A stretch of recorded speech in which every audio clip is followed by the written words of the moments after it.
Human emotion is complicated enough. But how is technology impacting the way we emote, the way we feel, particularly empathy?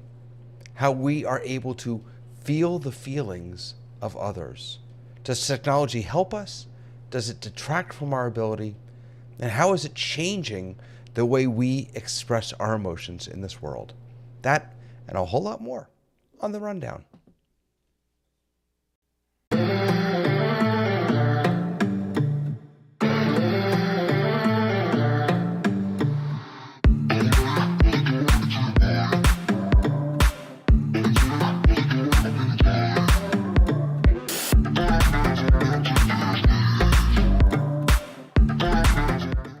Hello, everyone. Welcome to the Rundown. Good to see you here on this Thursday evening. Congratulations to all of my Catholic friends who have a new pope. From a deep dish pope, we have a Chicago pope, the first time ever an American pope. It's really very, very exciting, and I'm not sure what the appropriate greeting is to Catholic friends, but whatever it is, I'm sending it to you. And I'm also sending a big hello to my friends right here with me. Tamara, how are you?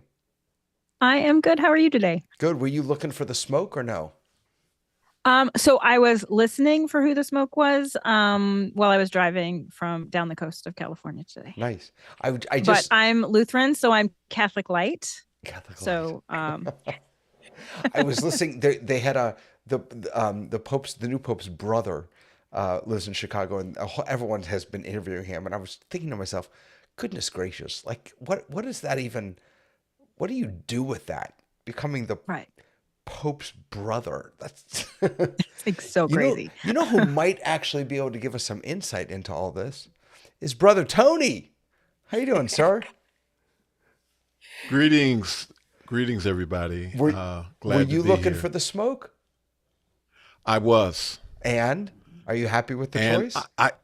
yes, I'm very happy with the choice because I think, will expand upon what Pope Francis has done. Yeah, So I'm excited, I am too. and the things that he's already shared are extremely encouraging. Yeah, it's fantastic. It's boy, watching them close the doors yesterday. Was it yesterday or the day before? Just watching those doors close, the Sistine Chapel. I mean, the pageantry is just unbelievable. It's as inspiring. It really is. It's almost as inspiring as my friend Lois. Hi, Lois. Hello there. I was thinking that, the theological choice of a pope, it's supposed to be um, channeling God, and you get God's wish as to who's going to be the head of the church on earth. Right. So if you are the brother of the pope, well, that makes you related to God a little more closely than some of us. I just But yeah. The Quakers, the Quakers gave up all of the pageantry, and we just kept the connection to God. So, Right. but I wanted to show you all my shirt. Isn't that beautiful? It's tie-dye because Whole Earth Festival is this weekend. I know none of you are in Davis, but if you were, you could go and have a good time.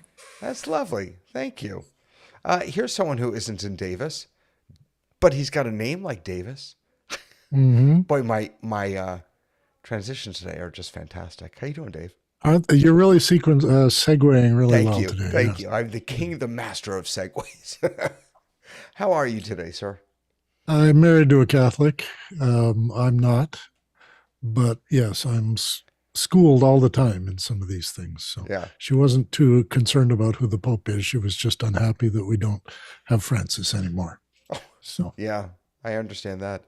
And your new, congratulations, you have a new prime minister who held yes, his own this week. It went to was, university here in Edmonton. did you really? That's wonderful. Yeah, So, yeah. And he was born up north, so he has a very clear understanding of how enormous our country is. wow, wow, beautiful. And last but most definitely not least, hello, Sky. Hello, David. How are you today? Well, I was inspired by Tamara, as always, because she referred to herself as Lutheran, which is Catholic light, which makes being raised as a Methodist preacher's kid, if we're doing the milk analogies, she would be like 2%, which makes Methodist like 1%. I don't know. So that that makes you, David. Oat That milk. makes you whole. No, whole milk. That makes you whole milk. Okay. Because the lineage, because we're cousins in that way. So Well, thank you. I appreciate that. you're welcome. This is the craziest conversation. Let's jump into the You news. started it. I know.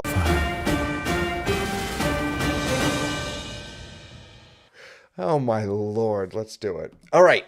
First up today, not numb or dumb. So there was a big announcement from Amazon. There were actually a couple big announcements that I saw this week from Amazon.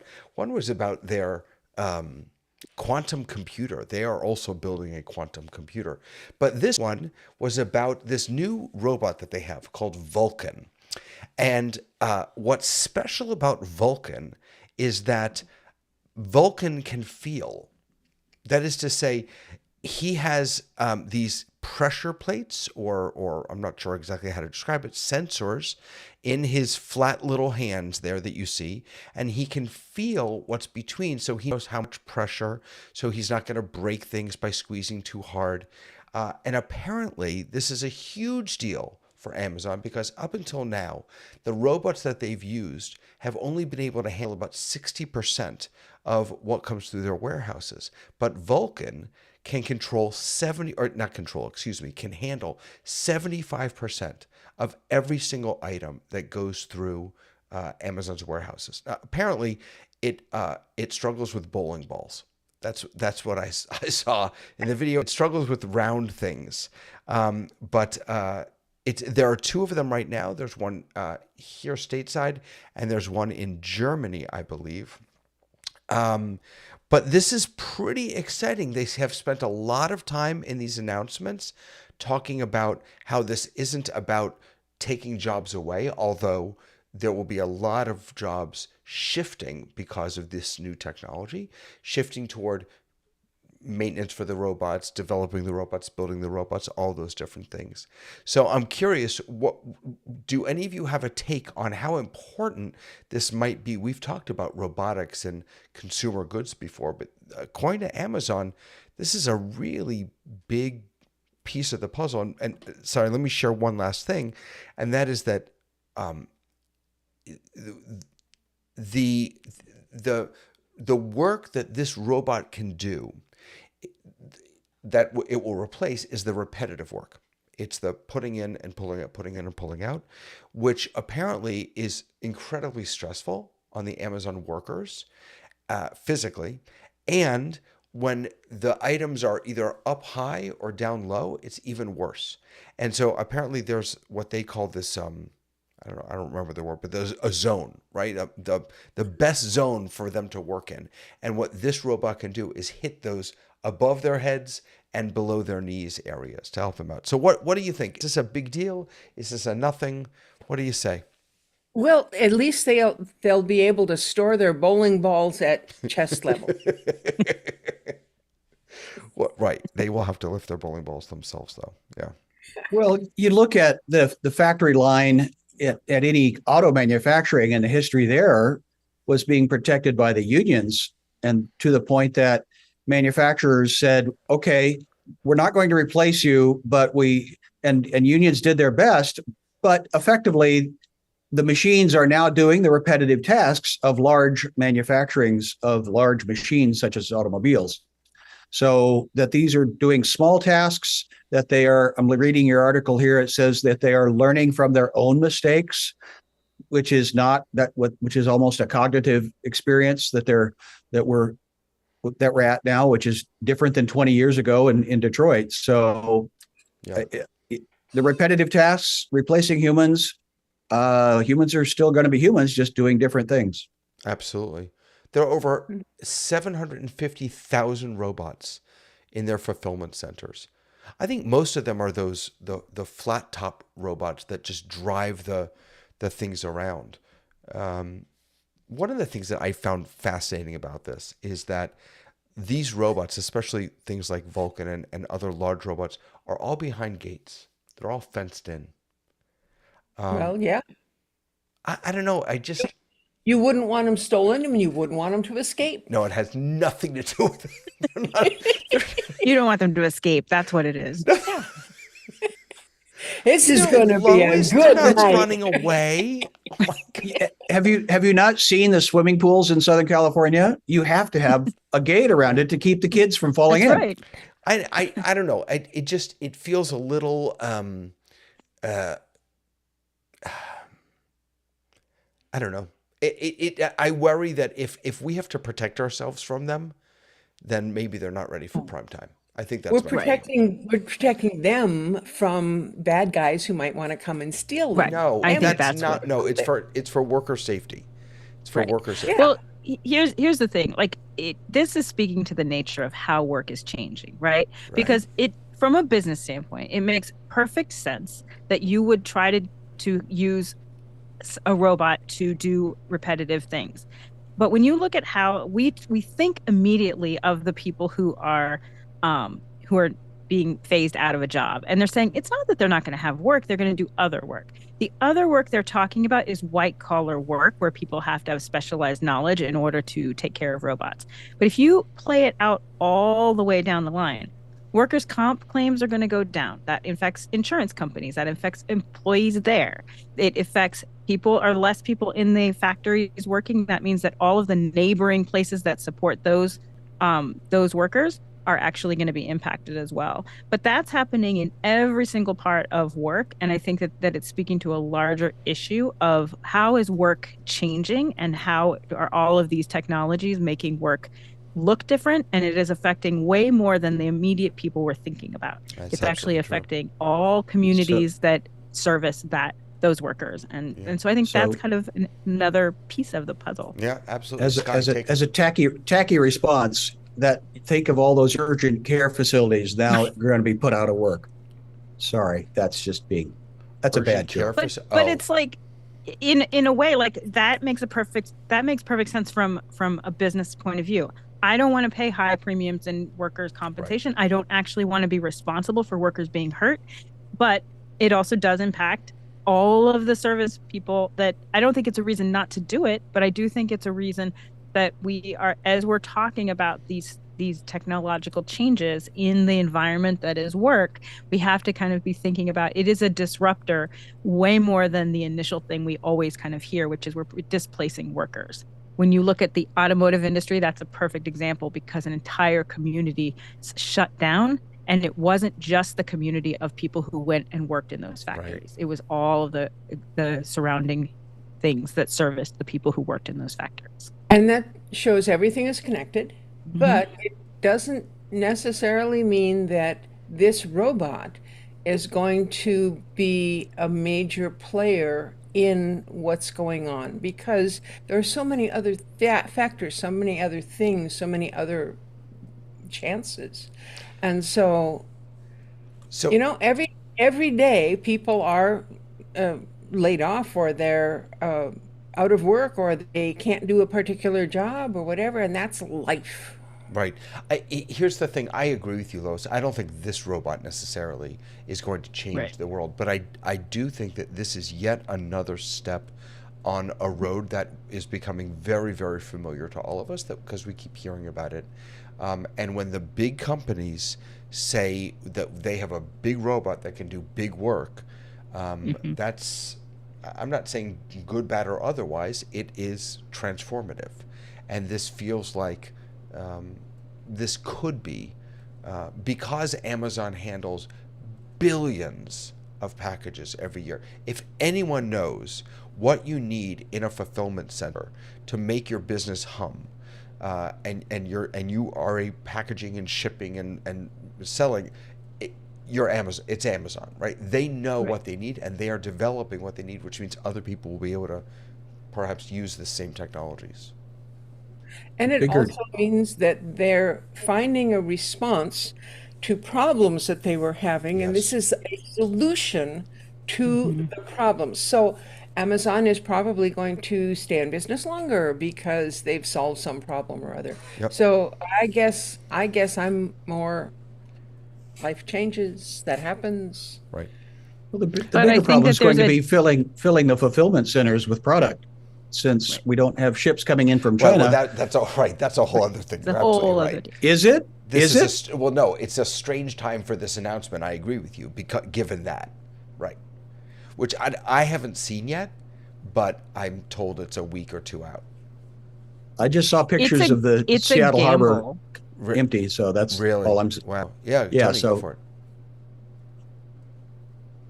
I was kind of looking at it from the other point of view, from the standpoint of, let's say that you use these robots to fulfill all of the task. If you have the robots doing all of the tasks, then if people have not transitioned to some other type of work, then they are out of work. Well, then the question becomes, who is going to make the purchases from Amazon if there's no one working? I'm just trying to figure out,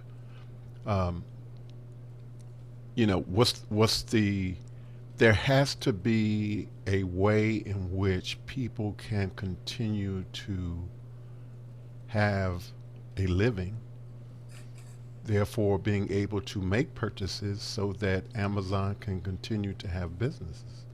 But if you have people who are not able to work, not able to have an income, then how does Amazon continue? I But think that's exactly the what speaks. percentage of people who are in those particular jobs that are being transitioned out. Now, there's lots of other workers at Amazon, and Amazon is not employing everybody in the world. So I hear what you're saying, Tony, but I don't think we have to worry about that wasn't meant to speak specifically to Amazon. It was Right. to, when you, In general. this conversation tonight is about empathy, right? So if you have the majority of the public that have been replaced by machines, not just talking about Amazon, we're talking about automobile makers, we're talking about anything that is mass produced by workers that are being replaced by machines. So if you don't have a way in which the populace can make purchases,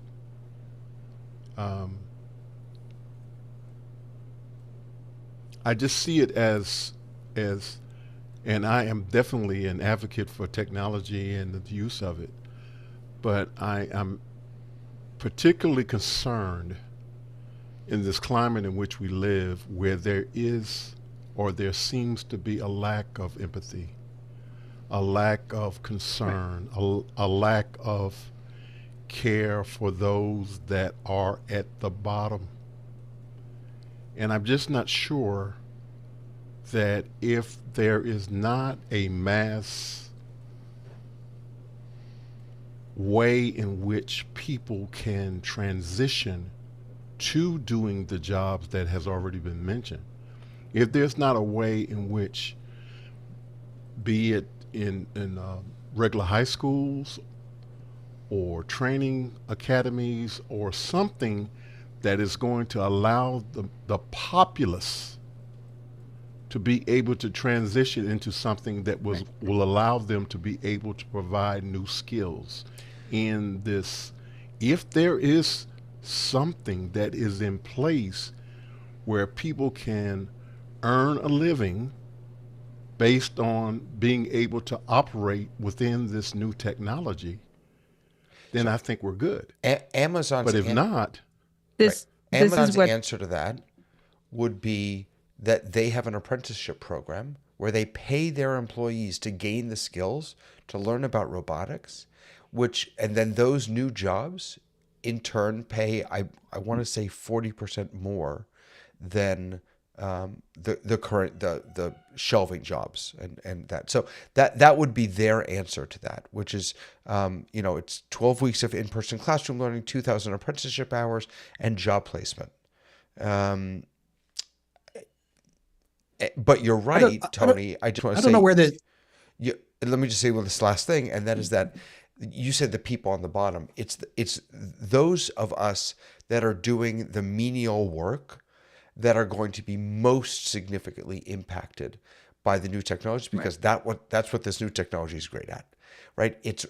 New technology is fantastic at writing low level code.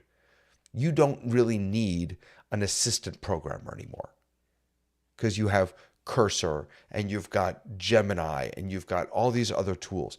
What you need is the top level person who can But that visualize. top level person had a ladder where they were learning Oh when they no, were in a this is low level position. this is a And problem. Yes. this is, so the thing is, Tony's right. And we're seeing it not in just this industry. We're seeing it. That's the issue we're having in the TV and film industry, is that that the people at the top are no longer valuing human contribution because they can get things done quicker and faster.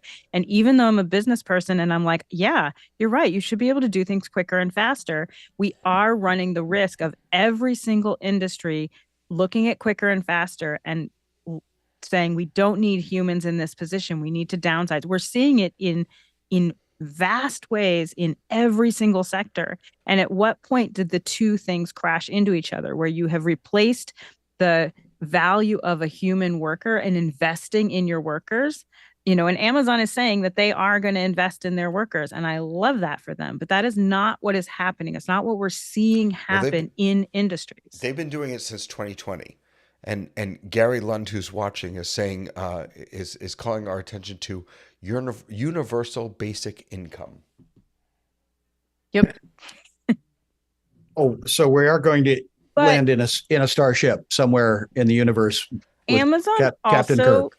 Amazon also hires a lot of people through third-party organizations, and they are not employees of Amazon. So this is also a company who can say, I've invested in these employees and I'm doing these programs, but it's also a company who has stopped hiring internally and will outsource that hiring for a lot of their jobs through freelance positions. So Microsoft has blue badges and orange badges. And if you're a blue badge, you work for the company. Right. If you're the other 80% of the people that work on contract through a third party, you are an orange badge and you don't get the benefits, blah, blah, blah.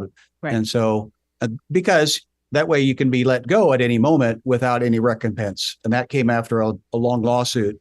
So Microsoft said, well, we're going to pay more for these people in between. And that, I think that's the same construct at Amazon here in town and many other locations. So, and it's not they're not the only ones. So. No. So where I was going to go rabbit trail. The construct of Tony's, where do we start?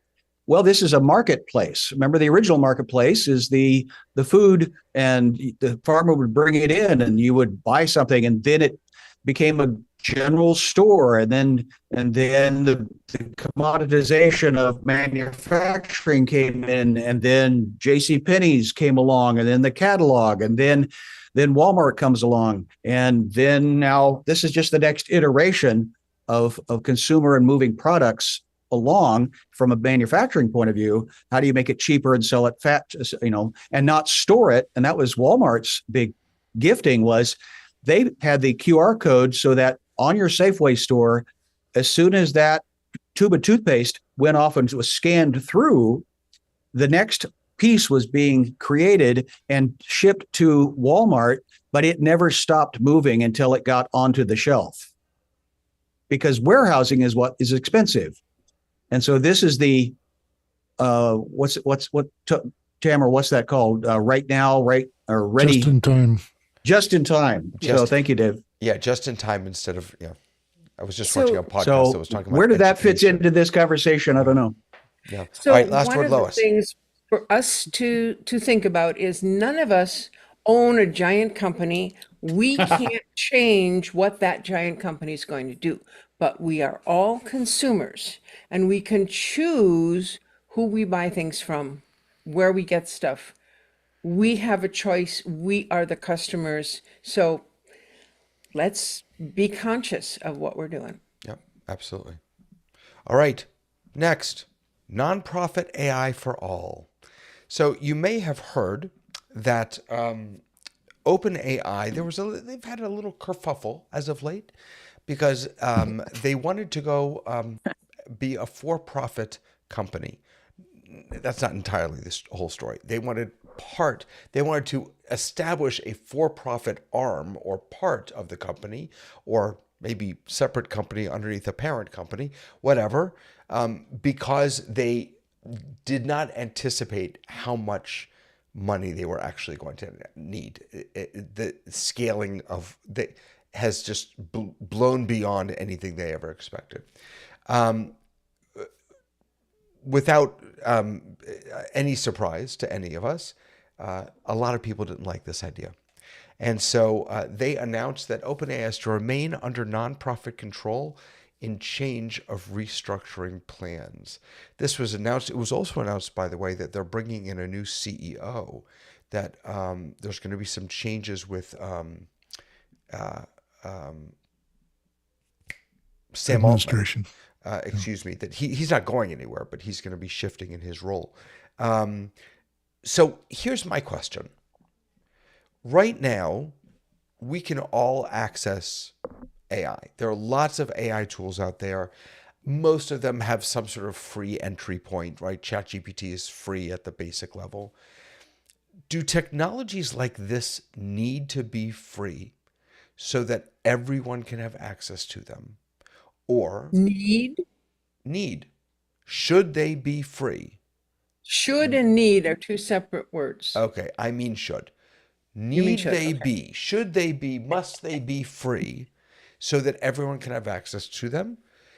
Is a freemium model like essentially what we have now, is that a good plan? Or is it right that OpenAI, which is spending billions of dollars to give us these tools, is it right for them to be able to say, you know what? We'd like to take this to the marketplace. Tony. I think we have a different problem. And by that I mean we have digital deserts in the United States.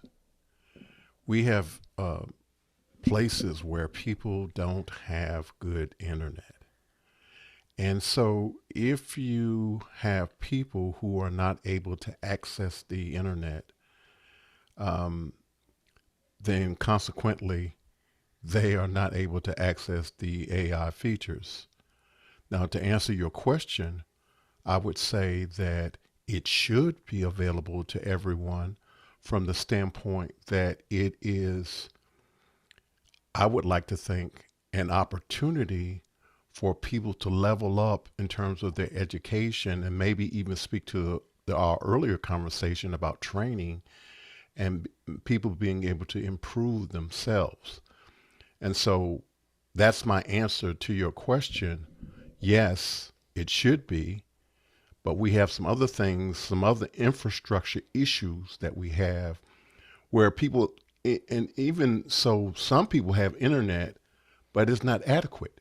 It's, we're 5G, and in certain communities, and I can speak freely about places in Georgia where there are communities where people are only able to get 3G broadband, and they are locked out of being able to go to another provider because of the politics in particular cities. And so this is all you can get. You don't like it, move. Right. Sell your house. You get what you get. You don't get upset. Dave, go for it. Here in Google land, you can get a nonprofit full service, all you can eat service from Google and Google Documents and Meet and all the rest.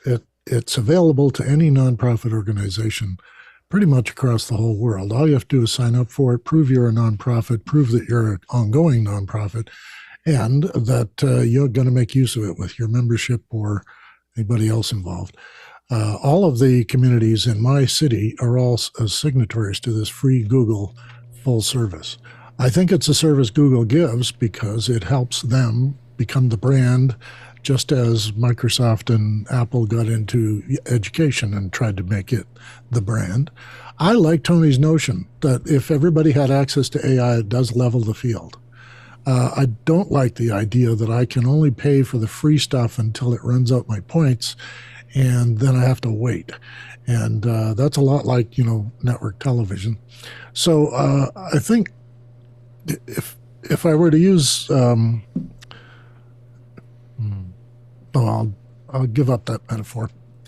I think here, okay, I'll tell you, I'm going to sound like I'm bragging here, but a good 25 years ago, my provincial government, your state level, decided to spend a great deal of money, $800 million, wiring fiber to every town. Feeling jealous. Yeah. So I've got fiber anywhere in Alberta, and we do justice over the wire, medicine over the wire, education over the wire. We do consultations for counseling at a distance where a man can't be in the same room as his kid. And so you can have a counseling session with them as long as they come in over video. The only reason I know about this is I had to train all those people how to use video back in the mid 2000s. Right. So I think the solution is simply to accept the fact that corporations don't provide anything without having to pay for it. And you can't be a corporation. So I think if we legislate that, OpenAI has to be open because it's in the word, and we're going to legislate that you have to make it available to every citizen as a utility. I also think the internet should be a utility too. We've solved the electricity problem, the plumbing problem, the water supply. Well, not everybody. Some of our reserves still don't have clean water, but we have that leveling out that can happen if somebody intervenes in the process. And of course, I'm speaking from this perspective of a strangely socialist mixed economy that seems to serve people at great distance from each other, because you guys don't have the distances we have up here, and it costs a heck of a lot more to put fiber in the ground the distances we have. Dave, so Dave you know, Dave, that pork and beans no longer has to have pork in it. The soup has been legislated that it's the brand name now, and so physically you do not have to have pork in your pork and beans soup can. Just good, anyway, I'm a vegetarian. It's not kosher. But you know what? The question of this chips aren't chips anymore, are they? Also, Pringles pork would probably not not be chips, something. Yeah. But I was wondering where this money was coming from. Reading further down in your CNN Business article here, Dave, it says in March it was trying to raise 40. Now you're talking about $1 million, Dave. Well, they were trying to raise $40 billion, led by SoftBank Group, and somewhere in there is Microsoft, and they were giving it a $300 billion valuation. And again, you don't invest in something that's not going to give a return. So this reminds me. That's just a whole lot of zeros. Yeah. Yeah, but this whole conversation reminds me of early 1990s when we were talking about the internet and how everyone was going to subscribe and pay for it.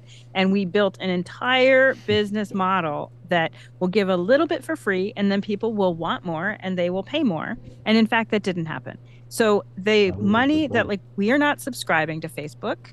They are not getting their money in the way that the business model was planned, which is we will want this beautiful thing that we will be willing to pay for it. And in fact, the internet said, the users said, yeah, I'm not willing to do that. So it's still not free.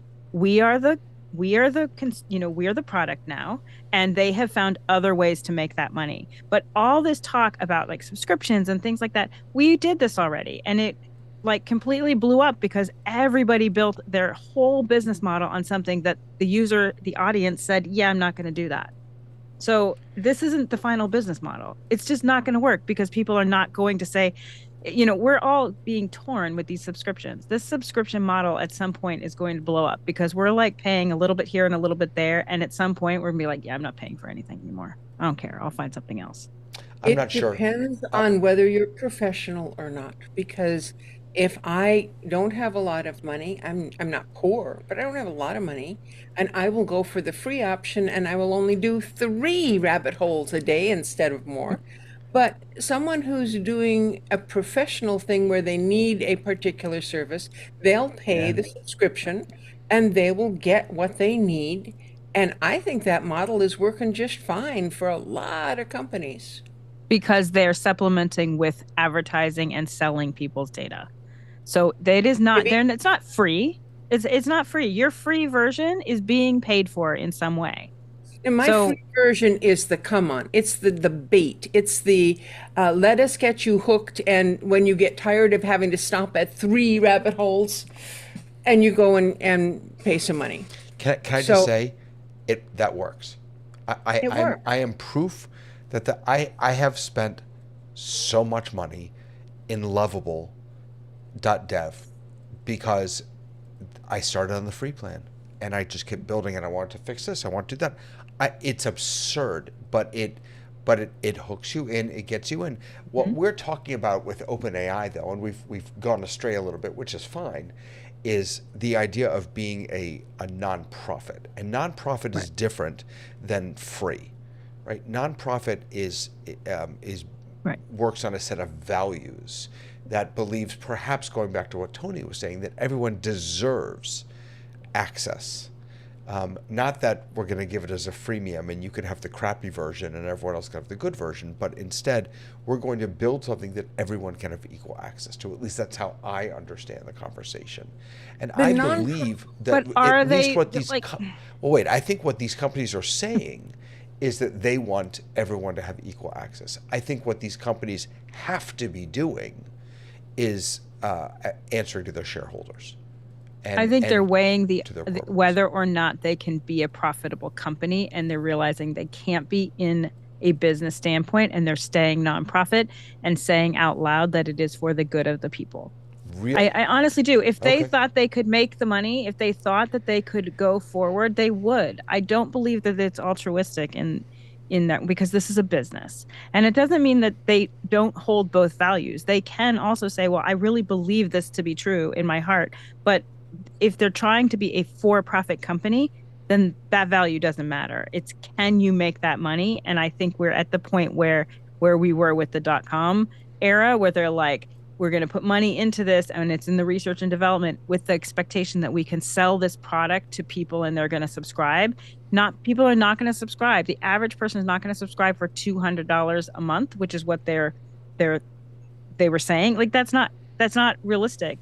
So that means that your pool of people who are able to spend that money is limited to people who can spend that money. Yeah. So is it more profitable to stay a nonprofit? And well, yes, you get to continue with your values, which is half of your company. But if you can make money, you will be for profit. And then nonprofit is different than philanthropic. And there's the confusion. Absolutely. Yes. And Nonprofit- It's a taxable difference. Everything is different about it. A So, nonprofit philanthropic still has is not epiphany, sorry, is empathy. all right, so wait, we're gonna get there. Hold on, I just want, so Bobby World from YouTube is saying, and I could not agree more.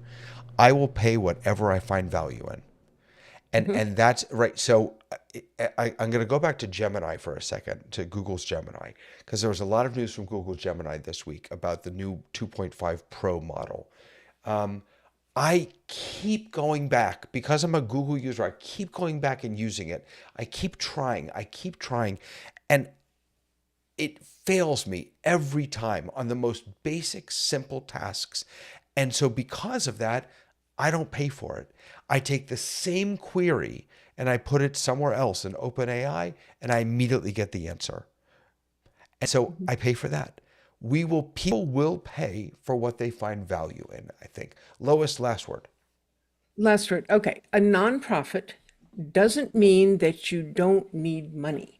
There's a nonprofit radio station here in town, KDRT. I'm on it. I love it. We're all volunteers. We still need money to keep the station going. And so what we do is we ask people to send us money. If we had something to sell and we could sell that to make enough money to keep the station going, I would not consider that to be violating a nonprofit, as long as the money is being used by the station for the station and it isn't going to some overlord who is just collecting rent. That's exactly how it works. I mean, I'm my temple has a multi-million-dollar budget, but we're a nonprofit. None Yeah. of us are getting rich off of the work that we do or the money that we make. All right, I am going to skip right over therapy. I had a private therapy session earlier, but I want to skip over because I know that Sky has a hard out at 10 Eastern, and I want to make sure that we get his voice in here. So we're going to jump Oh, right bless you. in. What? Said, bless you. Oh, no, bless you, my friend. So we're going to jump right in here to how technology is shaping empathy in the digital age. Yes. Lois, will you please start us off? Define for us what you think we mean when we're talking about empathy. Okay. And my question is the difference between empathy and sympathy. That's what I started with when this topic came up. So I did a little research, and this is the definition I have in front of me. Empathy is the ability to understand and share the feelings of another person.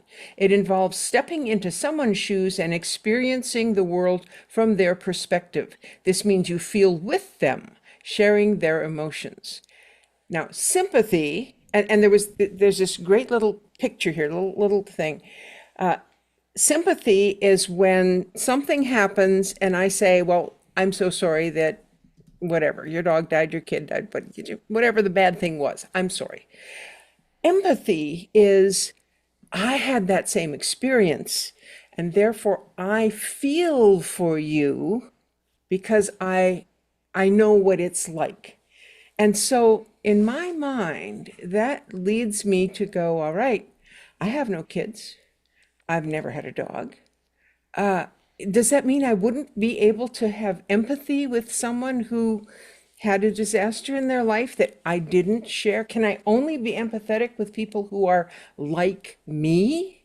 And that just didn't sound right. So back to you, David. What do you think empathy is? Well, rather than answer that question, I just want to add to the dilemma that you just posed, which is that when technology enters the conversation, the question is no longer can one person truly feel empathy for another? Can you ever truly walk in the footsteps of another person? And I'll just say, standing on one foot, that I don't believe that you can ever walk in the footsteps of another person.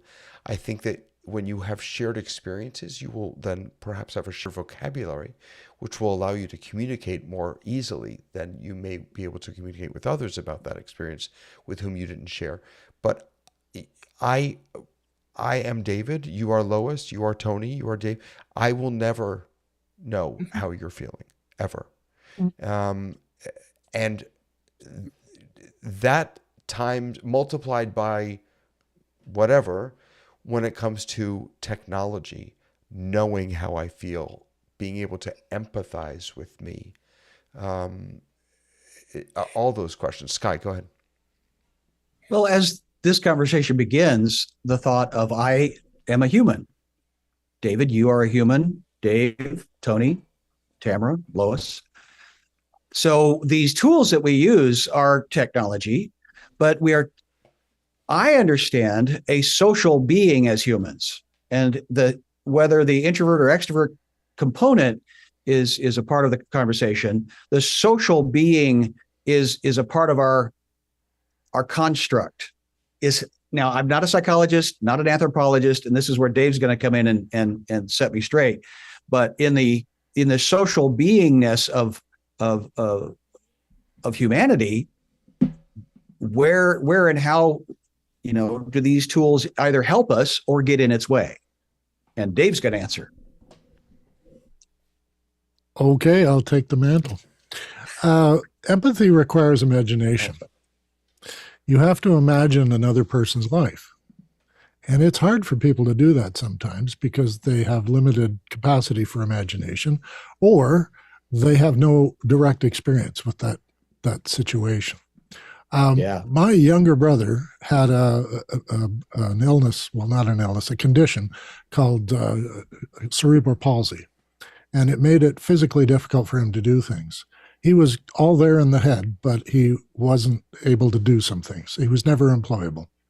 Now, he taught me from a young age, because of course we were brothers from when I was young, and I learned to be able to read him. And I've been able to apply that knowledge in meeting real other disabled people and neurodivergent people and know how to respond to what I imagine. And because of my experience, I have that kind of model in my head of what that person's life experience is, how they deal with how people react to them, how they deal with their own limitations, and the various coping strategies you'll see them employing discreetly. You probably won't even notice it, but they deploy all kinds of strategies to maintain a social order and a inclusion.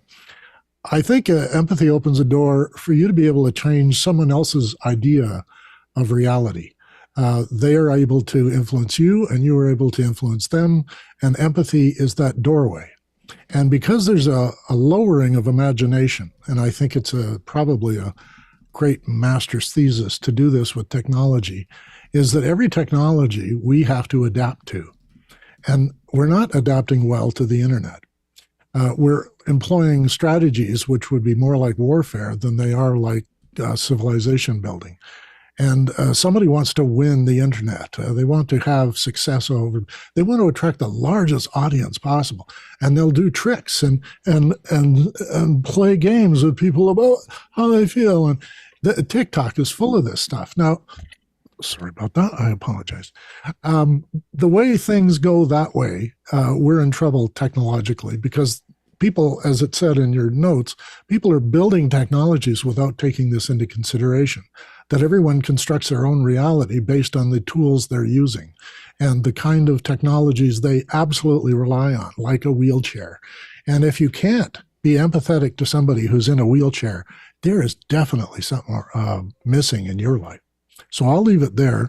I could go on at length about my brother spent a lot of time talking to politicians directly and telling them that when you're disabled, what is going to be your problem?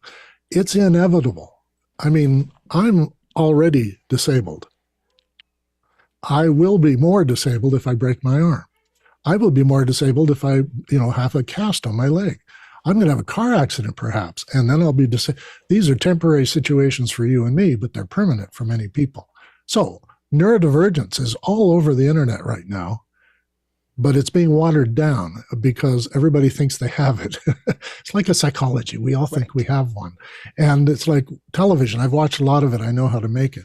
So yeah, I kind of use the road rage thing. We are isolating ourselves with our technology, and therefore we want to impose our will on other people through that technology.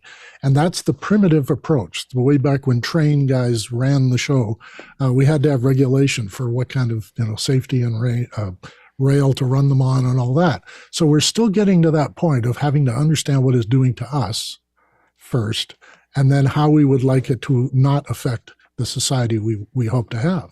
So empathy is missing in the world through technology, but it isn't inescapable. We can adapt. It's just we haven't gotten there yet. I would agree. I would just build on what you were saying about empathy requiring creativity and imagination. I was a lot of my career has followed two paths. And one of the things that I realized which was an interesting, there wasn't a solution to it, but in teaching where you would want to have empathy, that isn't a requirement to actually do that job. In writing, it is absolutely a necessity to have empathy. You literally can't write if you cannot imagine what someone would do in various situations. And it was always kind of backwards to me because writers have to be incredibly empathetic in a business setting that requires them to also hustle and sell things and do all of these things, which is not the natural state of a creative person. And in education, where I would really want a teacher to have empathy with what a student is going through, that was not a requirement. So some teachers were naturally empathetic, and someone would come in and they'd say, hey, I didn't get my homework done because I was at the hospital last night with my grandmother. And the teacher would say, oh, let's make an arrangement, because they were empathetic to that. Whereas that same student could go into a different teacher and say, I didn't get my homework done. They're like, well, I can't really discuss that with you because that homework is due on that day. There's no empathy. Not a requirement in teaching, because if the homework's due that day, it's due. So I do think that there is a difference between, and I do think it does require imagination to be able to put yourself into someone else's shoes. Lois, go ahead. So if you say a writer can be empathetic to a character that they're creating, that means that it's not a two-way thing. I don't have to have another human being on the other side if I'm expressing empathy, but it could be to a character. It could be to a dog or a cat. Could it be to a robot? Could it be to an imaginary friend? If empathy is a one-sided activity, then whatever we come across in our life doesn't determine whether we're empathetic or not. Sky. My brother passed away a month ago, and I shared a synthesized eulogy of about a paragraph of what I had done for his funeral, at which I did use the tools of the large language models, because unlike Tamara, I don't, as I'm an actor blessed by having worked with an author that worked really hard at putting words together, and that I could be other people and characters in plays. I've been a part of the editorial process and synthesized the last person on the food chain of creating a story in two-dimensional medium of video. But I had realized just a few years ago, similar to my cooking, I had no idea how to do it. I could get a receipt at a restaurant, but I didn't know, temperature, salt, flavor. But I started learning. And so with this synthesized eulogy that I sent to many friends, I wanted it to open doors for them of empathy with themselves, because what I had been blessed by at the funeral was my brother's acquaintances coming up and kind of collating 4 specific words that I started to see a pattern. And that was the character of my brother. And consequently, I put that into this synthesized text, but it took me a week because, again, I'm not a writer. Even with ChatGPT, Claude, Gemini, I tried all the tools because each are different in their approach of creating a meaningful thing. Now, did it give me some flourish? Did I start learning how to stylize and ask for different things? So in the use of a tool for an empathetic experience, both a 15-minute talk as well as a 4-sentence experience, because we receive information differently if we read it versus if we're given it by text or by verbs out loud. So I just wanted to share that as is it the tool or is it the use of the tool? The tool is a reflection of you. The tool itself, this is where I think we're trying to say, can technology be empathetic? Technology that we have right now is trained by humans, and it is a mirror of what you're putting into it. So it is trained to write well, but it's a mirror of what you put into it. Sky, you said, I want to try to figure out how to put these things that I'm feeling in a space, in an order. Is the AI going, you know what? I'm so empathetic to your feelings. It can say that out loud. And if you use ChatGPT 4.0, it did tell you, Sky, this is a beautiful tribute to your brother, right? But that isn't feeling empathetic. That is having a training by humans who understand the kinds of responses. It's very performative, right? It's performative in nature, but it is a mirror of what you're putting into it. Tamara, isn't that how we teach empathy to children? We say to children all the time, say sorry. Say, do you know how he feels? Say you're sorry. It is performative before it is real. And so the fact that this is performative now doesn't make me feel any better about the fact that it may just be training itself until it's real. Are you some children that you say say thank you or say they don't become empathetic individuals because they don't Hmm. have that ability. Yeah. They can perform empathy, but that does not mean that internally they feel that way. And I think that's like, I don't believe we're going to get to a point. I think we can train the model to perform empathy, but I don't think you're going to train a computer to actually feel empathy. That may be true. Let me play devil's advocate here. Please. There is one of the things that I just taught this class last night. The idea of commanding emotion is, I think, in religion, one of the most fascinating ideas. Can the Bible or God command emotion, that I feel something? Right? The Bible says, "Ve'ahavta l'recha kamocha," love your neighbor as yourself. The Bible says, "Ve'ahavta et Hashem lakecha," love God. It doesn't say Right. respect God. It doesn't say do what God says. It doesn't say be nice to your friends. It says love them. And the example that I always give to folks is, as a director of a movie or a show, I could command or direct an actor to cry, but I can't command or demand that they feel sad. I can demand that they perform an action. Now, but here is the interesting piece, is that when someone else performs that action, that performative action of crying, me as the watcher, the viewer of the movie, I often feel empathy for them. So even though they themselves may not be expressing empathy, Came to mind was the great prophet in Monty Python, where it has something to do with free choice. To your point of, can God make us do something? But I now have the free choice to step out and be a part of another organization, and the conversations will continue, and the empathy that I have for each of you goes far beyond the sympathy for no, I can't do that. That'll just turn out rude. So I'll stop right there. Bless you all. Bye. Thank you. see you later. Tony, do Bye. you want to jump in here? Or I'm sorry, was it Dave? Go ahead, Dave. No, I think Tony's first. Well, I don't mind following Tony. He always says great things. So go ahead. I guess I really want to piggyback on what you said, David, in terms of, being able to feel the connection of an actor who may not be actually conveying empathy, but feeling the empathy. I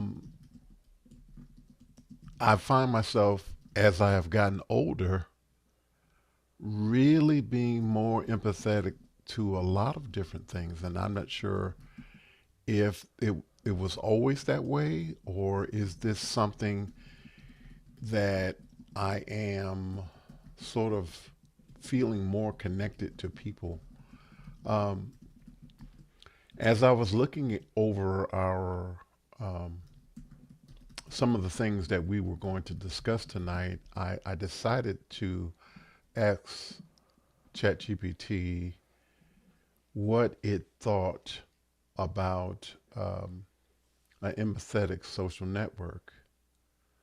And I got a response. And if you don't mind, I'd like to share it.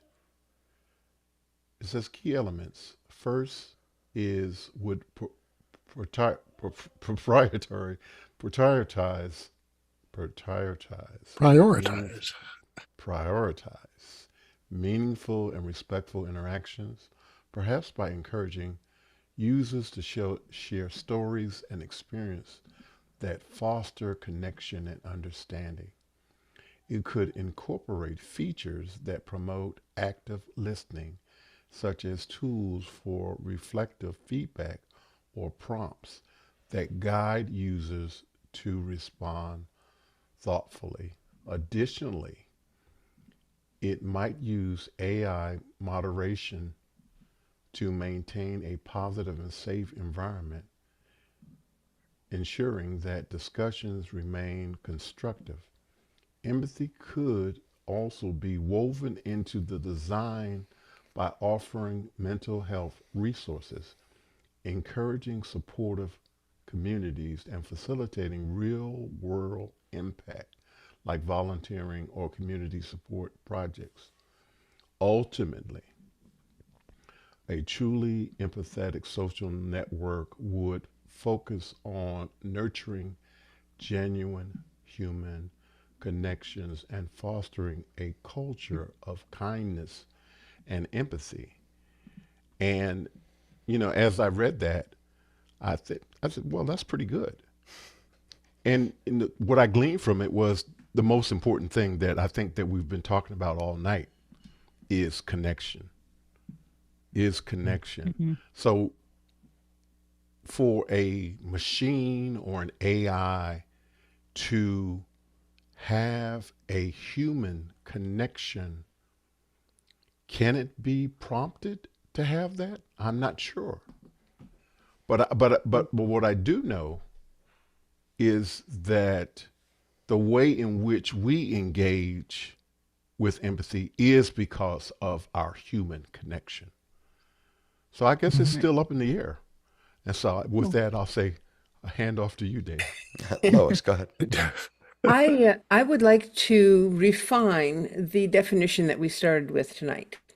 And because I was thinking about watching that movie and feeling something for the actor who is portraying something, empathy is the ability to understand and share the presumed feelings of another person, the perceived feelings of another person. You don't necessarily know if that what you are perceiving is true for that person or that dog or that cat, but you perceive the emotion and you empathize with it. And so I think that is the definition I would like to go away from this discussion with, is that I can be empathetic with someone even if it's an experience I've never personally had, because there might be some other experience that I've had that I can relate to how they're feeling. If I could come back just for a quick second, I want to say this. I sometimes experience, if someone falls, feeling something like that fall, or if someone gets hit, feeling as if I'm getting hit. I'm not sure and that may be just me, with who I am, but I don't know that is something that could be programmed. Right. Tony, No, I don't think it can I just say, not only am I not sure that that's something that could be, I'm pretty sure it can't be programmed into a computer because we can't even program it into ourselves. I mean, Right. it's we ourselves are pretty awful at being empathic. Speak But I for think yourself. some people are good at that though. That's what Of course, I some think people that are. Some people we are good at can everything. we can train people, just like we can, like there's some people who are naturally good at things and other people have to learn to be good at things. So I do think that we can continue to be empathetic and to show kids how to do that and adults how to do that. And we live in a world that does not actively do that. We do not live in a world that actively tries to put other people first. But I do think there are people that is a natural state for them. That is something that they have to actually, like, I mean, I had the experience when we first came into Zoom where I was exhausted because I was literally feeling 25 boxes of people's emotions and what they were going on, and literally had to work with my therapist to say, you can be kind to people and empathetic and sympathetic with them without taking on all of those personal internal feelings. So I do think that it is not necessarily a great thing to be able to do that, David. It can be like really not a good quality. But I do think that you can that people can learn. And I think to that end, you can train a computer to do all the things that look like empathy. But can a computer feel those things? I don't think so. I think it can create an algorithm that looks like that. But I think that one of the problems with empathy right now is we now say you either have it or you don't.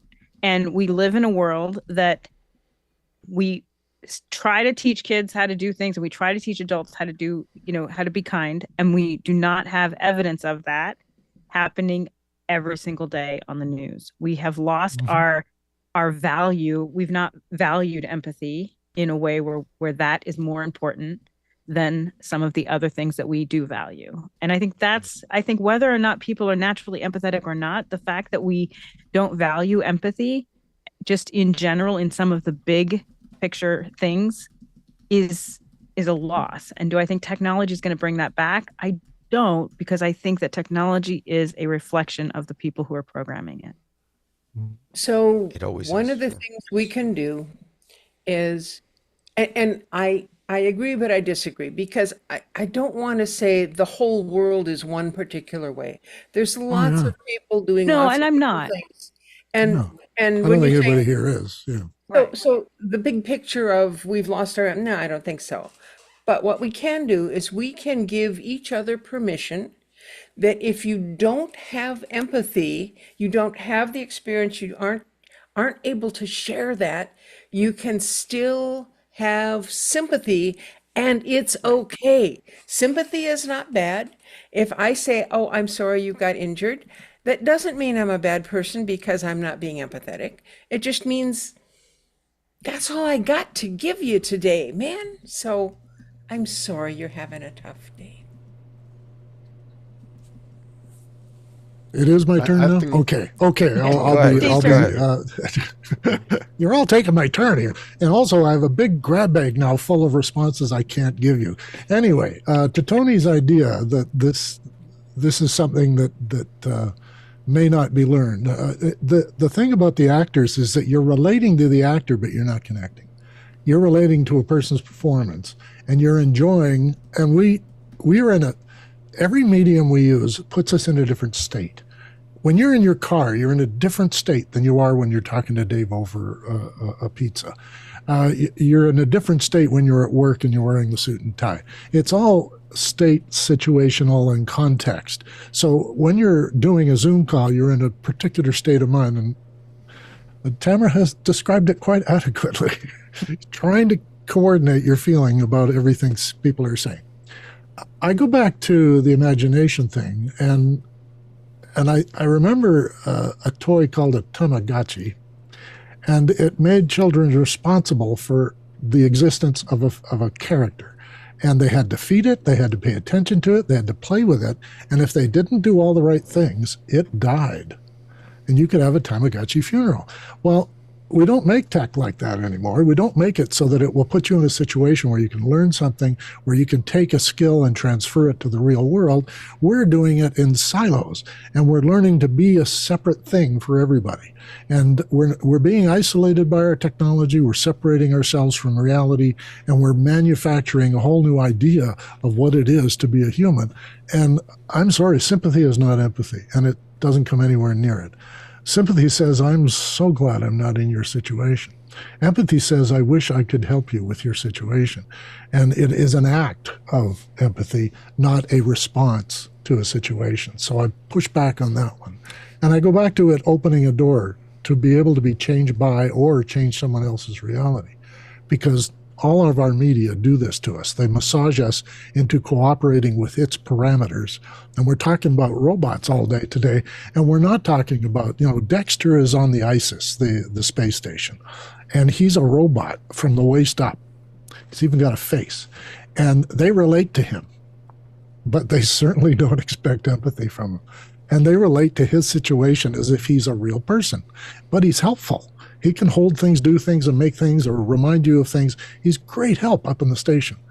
But Dexter gets treated like a crew member, but they're not going to be empathetic to his situation because his situation is programmed, and it's only built to be a servant on the station. And we talked earlier about Amazon. I mean, the people who learned how to do the sort and pick and stuff and packaging didn't develop a transferable skill. They developed a box making and shipping skill. And I think when we talk about AI being universally applied, this is where our imagination can be exercised. And all the description I've heard, not on this show, but everywhere I go, people talk about, well, I went to AI and I used it to do this. And I think, yeah, you used it to trigger your imagination to come up with something that is more you than what AI can give us. AI doesn't know Dave, and they don't know what I like to talk about, and they know from my my life and my experiences and what's on the net about me that I like a lot of hockey. But you have not really understood hockey until you put skates on and try and do anything that those guys are doing. Then you have empathy when they're frustrated, when they're fighting, when they're pushing on the goalie, because they're feeling stuff. And if you've played it, you can feel it too. I can't be an actor. I've tried it. I've tried to be in front of the camera. It doesn't work for me because I can't let myself disappear. And that's what technology would like us to do. Dave's going to be a prop guy on the show that's called Rundown, and he's going to make little jokes about how things are different up here. But actually, none of you know much about me at all. So I think you can't really have empathy if I came to you with a problem. And certainly I'm not going to do that on Zoom. I'm not going to bring my problems to Zoom because people out there will just go, well, I have to be in a meeting right now. So I'm just back to the thing about actors are really good at making you think they're doing something when in fact they're worried about their paycheck. But you can, as Sky does, submerge himself and be the character. And we appreciate that, and we've done that since we told stories around the fire. When some guy acts out what happened on the hunting party, we all know how to hunt, so we all are relating to that. But empathy is a whole different thing. So let me jump in. It can be trained. Let me jump in and talk about characters for a moment. I got an email today because apparently I signed up for something months ago and I completely forgot about it. It's called. Didn't we deal with that in therapy? There, you signing up for stuff all the time. It's called VertWays Conflict Resolution Training Simulation. So this is it. De-escalation stuff. Drops me in. And I can walk around, and there are other people that are in here. Okay. And when I get up to them, there are different scenarios that are played out. And so now I'm talking to this person. If I click on him, he will guide me around. If there are other people, and I don't know that there's one person. Okay, so if I go, oops, come on. So if I go up to this person, she's going to start talking to me. And so she's one of the three. The team's been having some tension lately with the proposal, so I appreciate you wanting to talk. How can I help? And now it wants me to respond. And the idea here is that this is supposed to teach me how to be more empathic. This is supposed to teach me. But that's in a workplace scenario. That's a formal arrangement. It's not. Yeah, but it's not empathetic. It's not. But again, if we go with the premise that some people are empathetic and some people are not, then you are providing a training scenario for people who are not, so that they have a vocabulary to employ empathetic tactics in a situation like that. Right. So she said, I know the team's been having some tension lately with the proposal, and now it's going to be teaching me about it. It's telling me your question is open and shows genuine curiosity, inviting Emma to share her perspective without pressure. So I said something. That's the trainer, and then the interlocutor. Well, I guess I've noticed that sometimes everyone's working really fast. There isn't always space for everyone's ideas. Whatever. The point is that this tool is not empathic, but it is a tool that can perhaps help me become more empathic. And so there are multiple different angles that we can take here. Can LLMs or machines become empathic? How have they been impacting our relationship to one another and the empathy that we show to one another, and can they help us improve in that respect? And I If think they're those done are all right, different yes, they questions. can. Yeah, like Yeah. anything, a tool can be used properly, or it can be used to just make money. And this Right. is what we're at. Yeah. Right.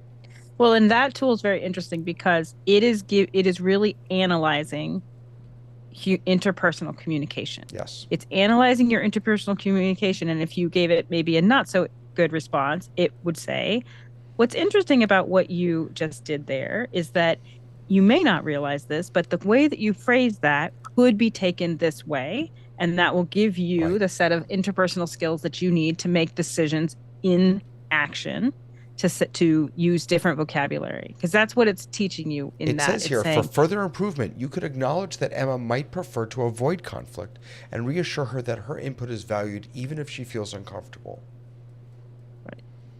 Right. So it's giving you valuable interpersonal Absolutely. skills that will Absolutely. Actually, make it's you giving you feel management skills. right. But it's giving It's both. just giving you management Is skills. it making That's you what it more is. empathetic, or is it just giving you more tools in your tool bag? Oh, to I absolutely think that You know what I'm saying? that tools like this have the potential to help me You become have more heard empathic. I absolutely You have do. heard the description of manager as a person who spends 50% of their time worrying about what a person is feeling. Right. It's not about the job. It's about Right. getting them motivated, making sure they're on task, understanding their marital issues or whatever is making them inefficient. A manager has to change that resource into a positive, and Right. then the person feels good that you understand them and they're willing to get back to what they're doing. Right. And I think this automated system is very interesting, and it could be tailored to social, not Yeah, structured absolutely. situations. And then you could learn how to talk to a girl, which I had to teach a guy what to do.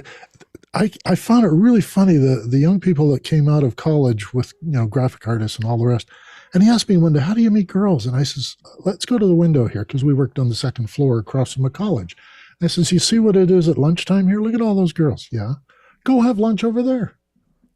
Just sit around and have lunch. Not be threatening looking or crazy looking, but just become familiar to them as someone who is there every day having their lunch. Maybe they're a student, maybe they're a teacher. I don't know. And then you could approach them and say, "I heard you talking about this. I find that very interesting. Is it all right if I join you for lunch?" I mean, it happens like that. And I don't, my wife met me at a hockey game, so that's easy to explain. But he did not understand that he had to put himself out there. And I don't know where he is today, and I don't think he's married. But I found it weird that I had to explain that to him because, I come from a big family. You had to get along. Yeah. Yeah.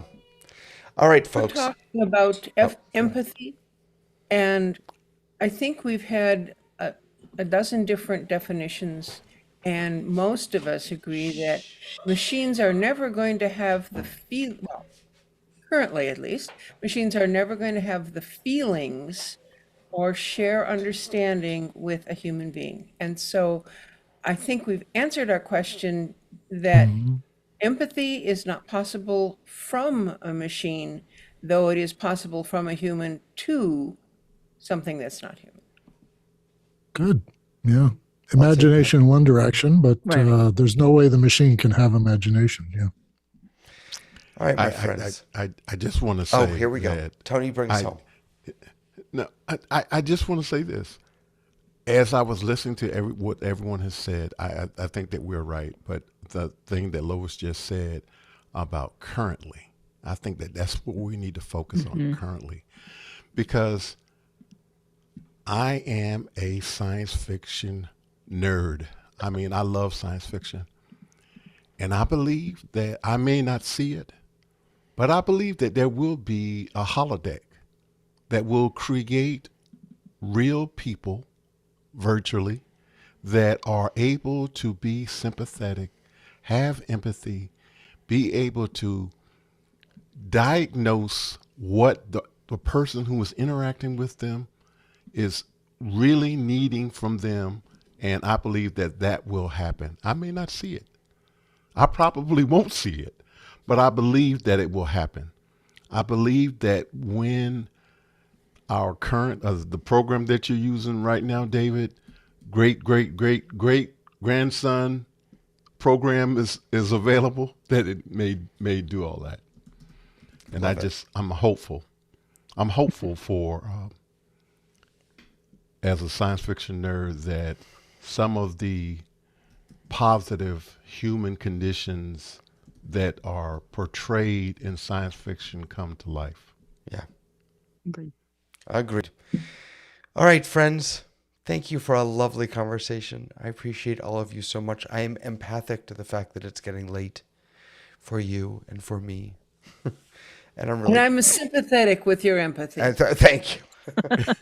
And I'm grateful for all of you being here. Definitely check us out over at therundown.show, and we'll see you next week, every Thursday. Have a great night. Bye-bye.